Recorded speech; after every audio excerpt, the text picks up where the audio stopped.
2029 నాటికి పేదలకు 18 లక్షల ఇళ్ల నిర్మాణం చేయాలన్న లక్ష్యంగా కూటమి ప్రభుత్వం పనిచేస్తుందని మంత్రి అచ్చెన్నాయుడు అన్నారు. కోటబొమ్మాలి మండలం పట్టుపురం మణినాగేశ్వరపురంలో పర్యటించిన మంత్రి అచ్చెన్నాయుడు ఎన్టీఆర్ సామాజిక పెన్షన్లను లబ్ధిదారులకు నగదు అందజేశారు. కొత్తగా ఇల్లు కావాల్సిన లబ్ధిదారులు స్వర్ణ గ్రామ కార్యాలయంలో ఆన్లైన్ దరఖాస్తు చేసుకుంటే గృహ నిర్మాణ శాఖ అధికారులు విచారించి అర్హులకు ఇల్లు మంజూరు చేస్తామని పేర్కొన్నారు. రాష్ట్రంలో అర్హత కలిగిన ప్రతి పేదవానికి పక్కా ఇల్లు నిర్మించాలన్నదే కూటమి ప్రభుత్వ తొలి ప్రాధాన్యత ఇస్తున్నట్లు మంత్రి తెలిపారు. కరెంటు బిల్లు వచ్చిందని, కారు ఉందని, భూమి ఉందని, తెలుగుదేశం వాడని చాలా మంది పింఛన్లు తీశారు. వాళ్ళందరికీ ఇవ్వాలి. ఇవన్నీ ఇవ్వాలని చెప్పి చాలా ఆతృతతో మేమున్న ఆర్థికంగా చాలా ఇబ్బందులు ఉన్నాయి.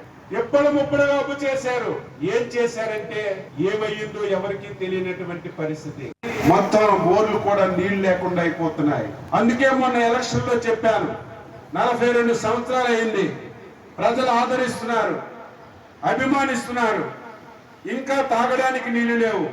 ఈసారి నేను గెలిస్తే టెక్కల నియోజకవర్గంలో ప్రతి ఊరికి ప్రతి ఇంటికి స్వచ్ఛమైనటువంటి తాగునీరు ఇస్తానని చెప్పి మీ అందరికీ మాట ఇచ్చాను.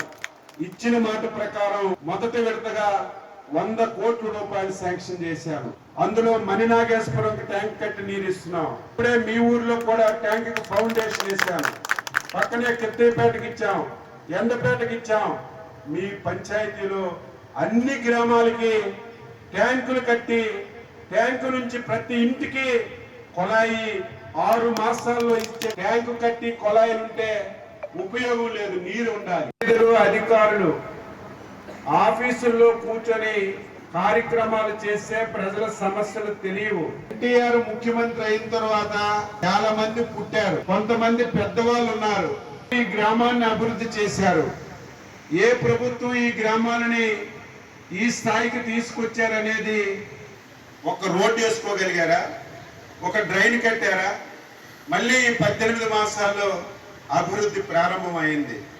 ఇప్పుడే నేను ఒక రోడ్డుకి ప్రారంభించాను, బ్రహ్మాండంగా వేశారు. ఇంకొక రోడ్డు వేయాలి. ఇప్పుడే నేను మీ పెద్దలకు చెప్పాను, ఏదైతే ఆగిపోయిందో అక్కడి నుంచి మళ్ళీ చెరువు గట్టు వరకు బ్రహ్మాండంగా సిమెంట్ రోడ్డు వేయమని చెప్పాను. ఇప్పుడే ఎస్సీ వీధి డ్రైన్ ది వర్స్ట్ గా ఉంది. ఇక్కడ ఒక డ్రైన్ చూశాను, ఈ 2 డ్రైన్లు ఉన్నాయి. మనకు కూడా ఇంట్రెస్ట్ ఉండాలి. నేను చాలా బాధపడుతున్నాను.